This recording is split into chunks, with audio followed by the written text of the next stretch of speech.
भारत में banking sector में समय समय पर नए नियम और बदलाव आते रहते हैं जिससे ग्राहकों को अपनी सेवाएं में सुधार का अनुभव हो। 11 फरवरी 2025 से भारतीय state bank, Punjab national bank और केनरा बैंक जैसे बड़े बैंकों के खाता धारकों पर नए 4 नियम लागू होने जा रहे हैं। इन बदलावों का उद्देश्य ग्राहकों को बेहतर सेवाएं प्रदान करना है और डिजिटल बैंकिंग को बढ़ावा देना है। अगर आप भी इन बैंकों के ग्राहक हैं तो इन नियमों को जानना आपके लिए बेहद जरूरी है ताकि आप किसी असुविधा से बच सके। इस वीडियो में हम आपको इन 4 नए नियमों को पूरी जानकारी देंगे, साथ ही हम यह बताएंगे कि बदलाव आपके बैंकिंग अनुभव को कैसे प्रभावित करेंगे। आइए जानते हैं इन महत्वपूर्ण बदलावों के विस्तार से। तो क्या है ये 4 नियम, आइए जानते हैं। 11 फरवरी 2025 से लागू होने वाले इन 4 नए नियमों को मुख्य रूप से डिजिटल बैंकिंग की लेन देन की प्रक्रिया और खातों की सुरक्षा से जुड़े बदलाव शामिल है। नीचे में 4 इसमें प्रमुख बदलाव है वो आपको बताता हूँ। क्या है न्यूनतम बैलेंस, मतलब कि मिनिमम बैलेंस की सीमा। अब ग्राहकों को अपने खाते में न्यूनतम बैलेंस बनाए रखने के लिए नई सीमा का पालन करना होगा। शहरी क्षेत्रों में 10,000 रुपया, ग्रामीण क्षेत्रों में 5,000 रुपया। अगर इस सीमा का पालन नहीं किया गया तो पेनल्टी चार्ज लगाया जाएगा। यह कदम बैंकों की वित्तीय स्थिरता बनाए रखने के लिए उठाया गया है। सेकंड है एटीएम ट्रांजेक्शन लिमिट में बदलाव। ग्राहकों को अब मुफ्त एटीएम ट्रांजेक्शन की संख्या कम कर दी गई है।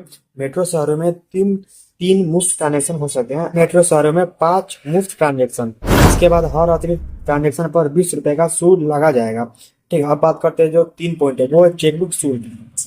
अब चेकबुक जारी करने पर शुल्क बढ़ा दिया गया है। पहली चेकबुक जो कि 20 पन्ने की वो आपको फ्री मिलेगी। इसके बाद अगर अतिरिक्त चेकबुक लेते हैं तो आपको 5 रुपया प्रति चेकबुक के हिसाब से मिलेगा। लास्ट है वो डिजिटल लेन देन पर विशेष छूट।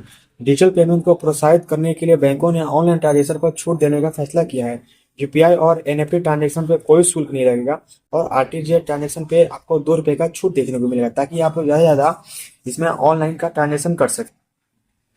तो बात करते हैं जो नए नियम का जो उद्देश्य है वो है इन 4 नियमों के मुख्य उद्देश्य ग्राहकों को बेहतर सेवाएं प्रदान करना और डिजिटल बैंकिंग को बढ़ावा देना है। साथ ही यह कदम बैंकों की प्रचालता लागत को कम करने और ग्राहकों को अधिक सुरक्षित और पारदर्शी सेवाएं प्रदान करने के लिए उठाए गए हैं।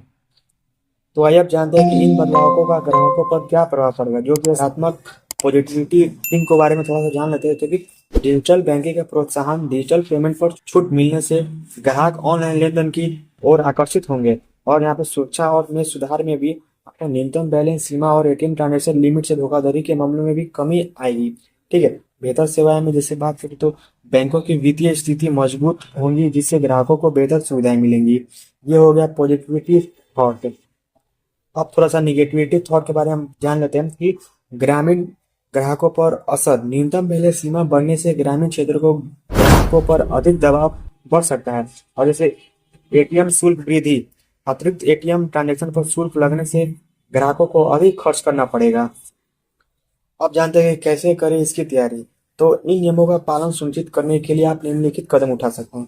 जैसे कि अपने खातों में हमेशा न्यूनतम बैलेंस बनाए रखें। जैसे कि मैंने बताया कि अगर आप लोग शहरी क्षेत्र में है तो कम से कम 10,000 रुपये का, और आप लोग ग्रामीण क्षेत्र में कम से कम 5,000 रुपये का आपको इसमें लिमिट लेकर चलना है। ठीक है, यहाँ पे डिजिटल पेमेंट जैसे यूपीआई और एनएफटी का आपको उपयोग करना है, मतलब कि ऑनलाइन ट्रांजेक्शन को आपको बढ़ावा देना है। ऑनलाइन ट्रांजेक्शन आपको करना है। एटीएम ट्रांजेक्शन की संख्या को सीमित रखना है, मतलब कि अगर आप लोग एटीएम बार बार जाते हैं थोड़ा सा लिमिट में करना है। आपको बहुत कम एटीएम का यूज करना है। ठीक है, और चेकबुक की आवश्यकता हो तो पहले से ऑर्डर कर ले। ठीक है फ्रेंड्स, तो गाइस आई होप कि आप लोगों को वीडियो समझ में आया होगा। वीडियो समझ में आया तो प्लीज वीडियो को लाइक करें और ज्यादा से ज्यादा लोगों के पास शेयर करें। तो चलिए मिलते हैं किसी नए वीडियो में, तब तक के लिए thank you and Vande Mataram.